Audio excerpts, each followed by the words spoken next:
പണ്ട് പണ്ട് പണ്ട് ഐസ്ലാൻഡിലെ ഒരു ചെറിയ ഗ്രാമത്തിൽ ഓഡൻ എന്നു പേരായ ഒരു ചെറുപ്പക്കാരൻ അവൻ്റെ അമ്മയോടൊപ്പം താമസിച്ചിരുന്നു.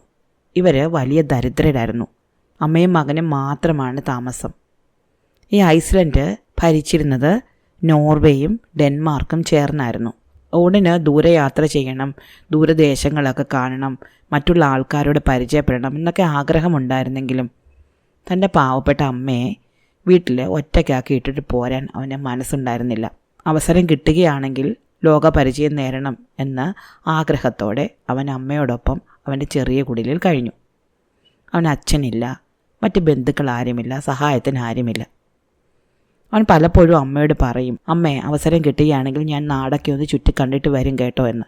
അപ്പോൾ അമ്മയും സമ്മതിക്കും, ശരി നീ നാടൊക്കെ ചുറ്റി കണ്ടിട്ട് വന്നോ, അമ്മയെ മറക്കാതിരുന്നാൽ മതിയെന്ന്. പക്ഷേ ഈ അവസരം ഒരിക്കലും ഒത്തുവന്നില്ല. കാരണം അവൻ്റെ കയ്യിൽ പണമില്ല, അവന് അമ്മയെ ഏൽപ്പിച്ചു പോകാൻ ആരുമില്ല, ആരുടെ കൂടെ എങ്ങോട്ട് യാത്ര ചെയ്യണമെന്ന് അറിഞ്ഞുകൂടാ, ലോകപരിചയമൊന്നുമില്ല. അങ്ങനെ ഒരുപാട് തടസ്സങ്ങൾ കാരണം ഓടൻ്റെ യാത്ര അങ്ങനെ നീണ്ടു പോയി. പക്ഷേ അവൻ്റെ ആഗ്രഹം കൊണ്ടോ എന്തോ അവന് ഒരവസരം ഒത്തുവന്നു. അതിങ്ങനെയായിരുന്നു. അവരുടെ ഗ്രാമത്തിനടുത്തുള്ള തുറമുഖത്തിൽ ഒരു കപ്പൽ വന്നിട്ടുണ്ടായിരുന്നു. ആ കപ്പലിൽ ഒരു വ്യാപാരി കുറേ സാധനങ്ങൾ വിൽക്കാൻ വേണ്ടി വന്നതാണ്. പക്ഷേ സാധനങ്ങളൊക്കെ വിറ്റ് തീർന്നപ്പോഴേക്കും മഞ്ഞുകാലം വന്നു. മഞ്ഞുകാലത്ത് കാലാവസ്ഥ വളരെ മോശമായിരുന്നു. കടലിലൊക്കെ വലിയ മഞ്ഞുകട്ടകൾ ഒഴുകി നടക്കാൻ തുടങ്ങി. കപ്പൽ അതിനെങ്ങാനും ഇടിച്ച് മുങ്ങിപ്പോകുമോ എന്ന് അതിൻ്റെ കപ്പിത്താന് പേടിയുണ്ടായിരുന്നു. അതുകൊണ്ട് മഞ്ഞുകാലം തീരുന്നത് വരെ ഈ ഗ്രാമത്തിൽ താമസിച്ചിട്ട് മഞ്ഞുകാലത്തിന് ശേഷം ശരത്കാലമാകുമ്പോൾ അവിടുന്ന് പോകാം എന്ന് അദ്ദേഹം കരുതി, ഈ കപ്പിത്താൻ കരുതി. അതുകൊണ്ട് ആ മഞ്ഞുകാലം ആ ഗ്രാമത്തിൽ കഴിയാൻ അയാൾ തീരുമാനിച്ചു. അയാൾക്ക് വേണ്ട സഹായങ്ങളൊക്കെ ചെയ്തു കൊടുത്തത് ഓടനായിരുന്നു. അയാൾക്ക് താമസ സ്ഥലം ഒരുക്കി കൊടുക്കുകയും അയാൾക്ക് വേണ്ട സാധനങ്ങൾ വാങ്ങിക്കൊടുക്കുകയൊക്കെ അവൻ ചെയ്തു. അയാൾ ഏത് കാര്യത്തിനും സഹായിച്ചു. അപ്പോൾ ഈ കപ്പിത്താന് ഓടനെ വളരെയധികം ഇഷ്ടപ്പെട്ടു. അതുകൊണ്ട് കപ്പിത്താൻ പറഞ്ഞു, നീ എത്ര കാലമായിട്ട് ഈ കുഗ്രാമത്തിൽ ഇങ്ങനെ കഴിയാണ്, വേണമെങ്കിൽ ഞാൻ എൻ്റെ നാട്ടിലേക്ക് തിരിച്ചു പോകുമ്പോൾ നീ എൻ്റെ കൂടെ പോന്നു, എന്നിട്ട് ചരക്കൊക്കെ എടുത്തിട്ട് ഞാൻ വീണ്ടും വരുമ്പോൾ നിന്നെ തിരിച്ചു കൊണ്ടുവരാം. ഉടനെ ഇത് വലിയ സന്തോഷമായി. അവൻ ഇങ്ങനൊരു അവസരത്തിന് വേണ്ടി കാത്തിരിക്കുകയായിരുന്നു. അങ്ങനെ ആ മഞ്ഞുകാലം കഴിഞ്ഞു. മഞ്ഞൊക്കെ ഉരുകി കടലിലൂടെ യാത്ര ചെയ്യാറായി. ഓടൻ തൻ്റെ അമ്മയോട് എന്ന് യാത്ര ചോദിച്ചു. അമ്മയ്ക്ക് മകനെ വിട്ടുകൊടുക്കാൻ വലിയ വിഷമമായിരുന്നെങ്കിലും അവനെ ഒത്തിരി കാലം കൊണ്ട് ആഗ്രഹിച്ചിരിക്കുന്നതല്ലേ, ഇങ്ങനൊരു അവസരം കിട്ടിയതല്ലേ, പോയിട്ട് വരട്ടെ എന്ന് അമ്മയും വിചാരിച്ചു. ഓടൻ അമ്മയോട് പറഞ്ഞു, എന്തായാലും അമ്മേ, ഞാൻ 3 കൊല്ലത്തിലധികം താമസിക്കില്ല, അതിനകം ഞാൻ തിരിച്ചു വരും. അതുവരെ ഞാൻ ഈ ലോകമൊക്കെ ഒന്ന് നടന്ന് കണ്ടോട്ടെ, അതിനപ്പുറം എനിക്ക് മറ്റൊരാഗ്രഹവുമില്ല. നമ്മളുടെ വീടും നമ്മുടെ വീടിന് ചുറ്റുമുള്ള കൃഷിസ്ഥലങ്ങളും അവിടുന്ന് കിട്ടുന്ന വരുമാനമൊക്കെ തന്നെ മതി എനിക്ക്. എന്നാലും എത്ര കാലമാണ് ഞാൻ ഈ കുഗ്രാമത്തിൽ ഇങ്ങനെ കഴിയുന്നത്. അമ്മയും വിചാരിച്ചു, നേരാണ്, എൻ്റെ മോൻ എത്ര കാലം കൊണ്ട് ഈ വീടിന് ചുറ്റും ഇങ്ങനെ കിടന്ന് പണിയാണ്, അവൻ പോയി നാടൊക്കെ കണ്ടിട്ട് വരട്ടെ. അമ്മയുടെ കയ്യിലുണ്ടായിരുന്ന കുറച്ച് സമ്പാദ്യം കൊടുത്ത് അമ്മ ഓടനെ യാത്രയാക്കി. ഓടൻ ആ കപ്പലിൽ കയറി ദൂരത്തേക്ക് യാത്ര ചെയ്തു. അവൻ ദൂരേക്ക് പോയി. യാത്ര ചെയ്ത് അവൻ ഗ്രീൻലാൻഡിലാണ് എത്തിയത്. പോയ സ്ഥലങ്ങളിലൊക്കെ ഒരുപാട് കാഴ്ചകൾ കണ്ടിട്ടാണ് ഓടൻ യാത്ര ചെയ്തെങ്കിലും അവൻ ഏറ്റവും ഇഷ്ടപ്പെട്ടത് ഗ്രീൻലാൻഡിൽ അവൻ കണ്ട ഒരു ധ്രുവക്കരടിയാണ്. നല്ല വെളുത്ത ഒരു കരടി. അവൻ ആ കരടിയെ ഒത്തിരി ഇഷ്ടപ്പെട്ടു. അതിനെ വാങ്ങിയാൽ കൊള്ളാം എന്നവന് തോന്നി. അവൻ ചെന്ന് വില ചോദിച്ചപ്പോൾ വലിയ വിലയാണ്. എന്നാലും അവൻ്റെ കയ്യിലുള്ള സമ്പാദ്യം എല്ലാം കൊടുത്തിട്ടും പിന്നെ ആ കരടിയുടെ കച്ചവടക്കാരന് കുറേ ജോലിയൊക്കെ ചെയ്തു കൊടുത്തിട്ടും ഒരു വിധത്തിൽ അവൻ ആ കരടിയെ വാങ്ങിക്കഴിഞ്ഞപ്പോൾ പിന്നെ അവൻ്റെ കയ്യിൽ അവൻ ഇട്ടിരിക്കുന്ന വസ്ത്രം മാത്രമേ ഉള്ളൂ. എന്നാലും അവനതിനെ ഇഷ്ടപ്പെട്ടതുകൊണ്ട് വാങ്ങി തൻ്റെ നാട്ടിലേക്ക് കൊണ്ടുപോന്നു. അവൻ വിചാരിച്ചത് ഈ കരടിയെ തൻ്റെ രാജാവിന് സമ്മാനമായിട്ട് കൊടുക്കാമെന്നാണ്. ഏത് രാജാവ് എന്ന് ചോദിച്ചാൽ ഡെൻമാർക്കിലെ രാജാവ്. ആ രാജാവിൻ്റെ പേര് സ്വെൻ എന്നായിരുന്നു. ഈ സ്വെൻ രാജാവിനെ പറ്റി ഓടൻ ഒരുപാട് കഥകൾ കുട്ടിക്കാലത്ത് കേട്ടിരുന്നു. അവന് ഈ രാജാവിനോട് വലിയ ആരാധനയായിരുന്നു. തൻ്റെ പ്രിയപ്പെട്ട രാജാവിന് താൻ തിരിച്ചു വരുമ്പോൾ എന്തെങ്കിലും ഒരു സമ്മാനം കൊടുക്കണമല്ലോ എന്ന് കരുതിയാണ് അവൻ ഈ കരടിയെ വാങ്ങിയത്.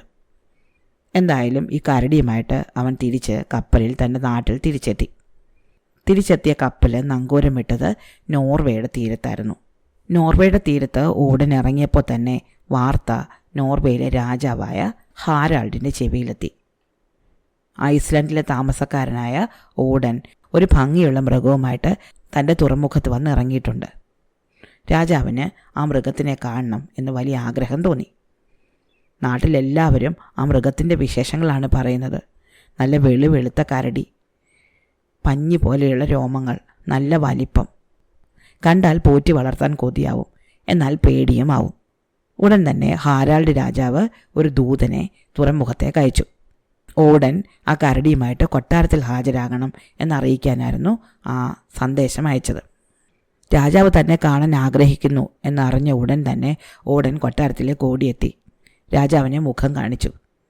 രാജാവ് പറഞ്ഞു, നീ വലിയൊരു സ്വത്തുമായിട്ടാണ് വിദേശത്ത് നിന്ന് തിരിച്ചു വന്നതെന്ന് ഞാൻ അറിഞ്ഞു. എന്താ അത്? രാജാവിന് താണു വണങ്ങിയിട്ട് ഓടൻ പറഞ്ഞു, അതേ മഹാരാജാവേ, ഞാൻ ഡെൻമാർക്കിലെ സ്വെൻ രാജാവിന് കൊടുക്കാൻ വേണ്ടിയിട്ട് ഒരു ധ്രുവക്കരടിയെ കൊണ്ടുവന്നിട്ടുണ്ട്. ഇത് കേട്ടതും നോർവേയിലെ ഹാരാൾഡ് രാജാവിൻ്റെ മുഖം മാറി. അദ്ദേഹം ചോദിച്ചു, നോർവേയും ഡെൻമാർക്കും എത്രയോ കാലം കൊണ്ട് യുദ്ധത്തിലാണ്, നിനക്കറിഞ്ഞുകൂടെ? ഈ രണ്ട് രാജ്യങ്ങളും വലിയ ശത്രുതയിലാണ്.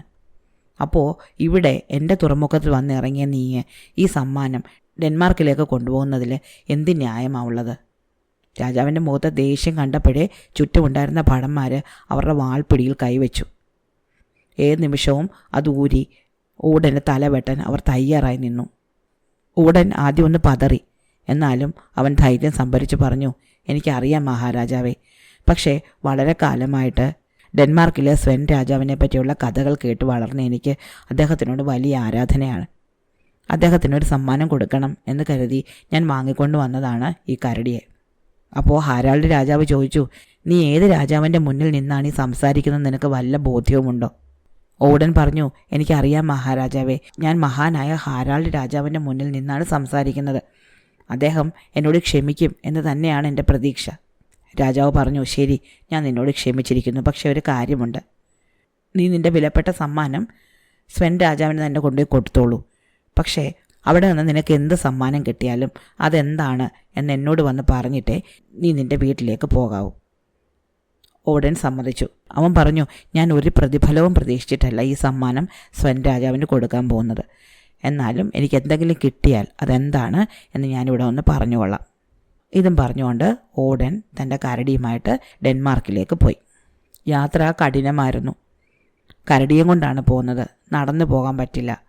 അവന് ഒരു വാഹനം വാടകയ്ക്ക് എടുക്കേണ്ടി വന്നു. അതോടെ അവൻ്റെ കയ്യിലുണ്ടായിരുന്ന അവസാന നാണയവും തീർന്നു. എന്നാലും അവൻ വളരെ സന്തോഷത്തോടെ താൻ കൊണ്ടുവന്ന സമ്മാനം സ്വെൻ രാജാവിൻ്റെ മുന്നിൽ കാഴ്ചവെച്ചു. സ്വെൻ രാജാവിന് ഈ കരടിയെ വളരെയധികം ഇഷ്ടപ്പെട്ടു. അദ്ദേഹം ഓടനോട് ചോദിച്ചു, ഇത്ര നല്ലൊരു സമ്മാനം തന്ന നിനക്ക് ഞാൻ പകരമായിട്ട് എന്താണ് തരേണ്ടത്? അവൻ പറഞ്ഞു, അങ്ങ് ഇതിനെ സ്വീകരിച്ചാൽ മാത്രം മതി. ഞാൻ അത്രയ്ക്ക് സ്നേഹത്തോടെ അങ്ങയ്ക്ക് വേണ്ടി കൊണ്ടുവന്നാണിത്. രാജാവ് പറഞ്ഞു, നീ ഇതെനിക്ക് കൊണ്ടുവരാൻ വേണ്ടിയിട്ട് എന്തൊക്കെ സഹിച്ചു എന്ന് എനിക്കറിയാം. നീ എത്രമാത്രം പണം കൊടുത്താണ് ഇതിനെ വാങ്ങിയെന്നും നീ നോർവേയിലെ രാജാവായ ഹാരാൾഡിൻ്റെ കോപത്തിന് പാത്രമായി എന്നും എനിക്കറിയാം. അതുകൊണ്ട് തന്നെ നിനക്ക് ഉചിതമായൊരു സമ്മാനം തരാതെ എനിക്ക് നിന്നെ തിരിച്ചു വിടാൻ പറ്റില്ല. അതുകൊണ്ട് ഒരു കാര്യം ചെയ്യൂ, നീ എൻ്റെ ഏറ്റവും അടുത്ത സേവകനായിട്ട് ഇവിടെ തന്നെ താമസിക്കൂ കുറേ കാലം. എന്നാണോ നിനക്ക് തിരിച്ചു പോകണമെന്ന് തോന്നുന്നത് അന്ന് നീ ഇവിടുന്ന് പോയാൽ മതി. അതുവരെ എൻ്റെ കൊട്ടാരത്തിലെ എല്ലാ രാജകീയ സുഖങ്ങളോടും നീ താമസിക്കണം.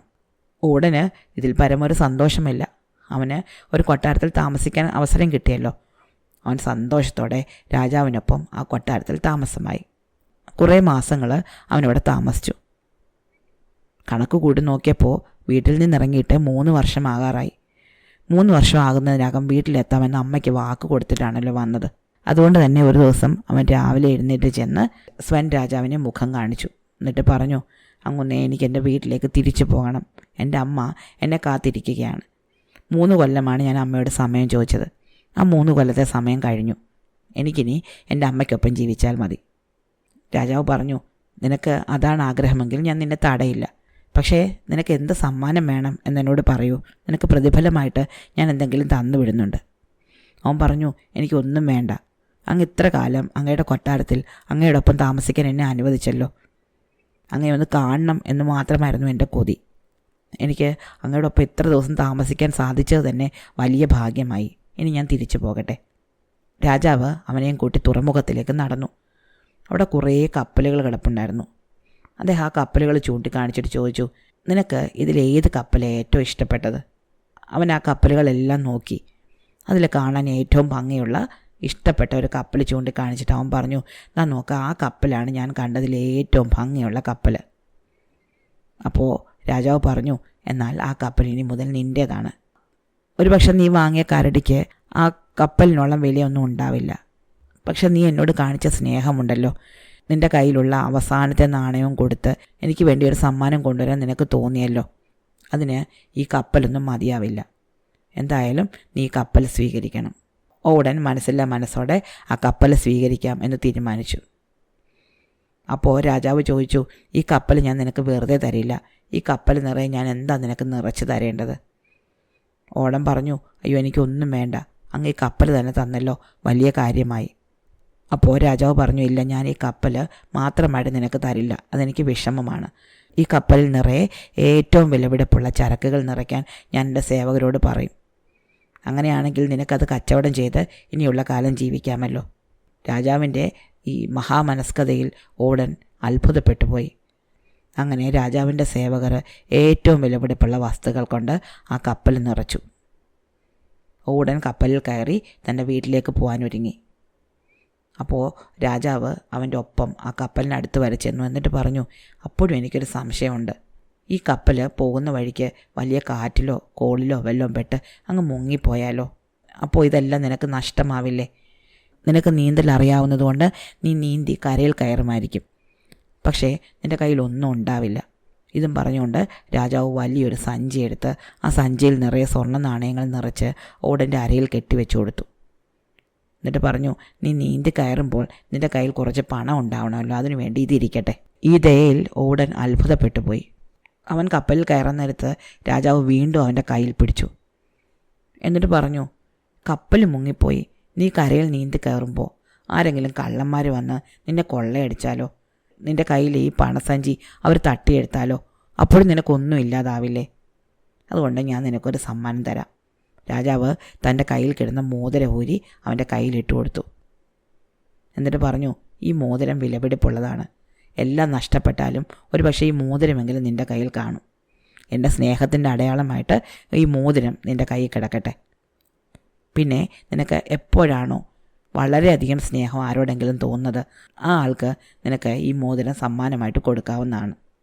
ഇത്രയും പറഞ്ഞ് രാജാവ് ഓടനെ ആലിംഗനം ചെയ്ത് യാത്ര അയച്ചു. ഓടൻ അങ്ങനെ യാത്ര ചെയ്ത് നോർവേയിലെ തുറമുഖത്തെത്തി. അവിടെ നിന്ന് കരമാർഗമാണ് അവന് തൻ്റെ വീട്ടിലേക്ക് പോകേണ്ടത്.